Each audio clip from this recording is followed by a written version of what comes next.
Friends, పాండవులను అవమానించడానికి కౌరవులు ద్రౌపదిని నిండు సభకి ఈడ్చుకొచ్చి వివస్త్రం చేసి దారుణంగా ప్రవర్తించారు. అలాగే చంద్రబాబు నాయుడు గారిని అవమానించడానికి నిండు అసెంబ్లీలో అసలు రాజకీయాలకు సంబంధం లేని భువనేశ్వరి గారి పేరు తీసుకొచ్చి కారు కూతలు కూసి అంతకంటే దారుణంగా వ్యవహరించారు. సిగ్గు లేకుండా ఒక ఆడదని ద్రౌపది అమ్మని సభలోకి తీసుకొచ్చి ఆ అమ్మ చీరలాగారు. ఎందుకు? భర్తల్ని కొట్టడానికి. వాళ్ళకి వేరే దారి దక్కలేదు. అట్లానే మన అసెంబ్లీలో చంద్రబాబు నాయుడు గారిని హింసించాలని, ఆయనకి ఎదురు దెబ్బ కొట్టాలని వాళ్ళకి తెలిసి నా పేరు లాగారు, నా శీలాన్ని గురించి వాళ్ళు మాట్లాడారు. అది నేను ఎవరికి అక్కర్లేదు. నా భర్తకి తెలుసు, అందరికీ తెలుసు నేను ఎట్లాంటి దాన్ని. కౌరవులు ఎంత అవమానించినా ద్రౌపదీ దేవి గౌరవం తగ్గిందా? ఈనాటికి ఆమెను మనం దేవతలాగే కొలుస్తున్నాం కదా. భువనేశ్వరి గారి విషయంలో కూడా అంతే.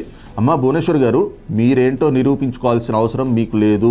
మీరు ఎదురు పడితే మేడం అని పిలిచే వాళ్ళకంటే అమ్మ అని ఆప్యాయంగా పిలిచేవాళ్లే ఎక్కువ. అది ప్రజల గుండెల్లో మీకున్న స్థానం. అయినా ద్రౌపదీ దేవిని అవమానించిన కౌరవులు ఏమయ్యారు? మట్టి కొట్టుకుపోయారు. మిమ్మల్ని అవమానించిన వైసీపీ కౌరవులు కూడా మొన్నటి ఎన్నికల్లో అలాగే మట్టి కొట్టుకుపోయారు.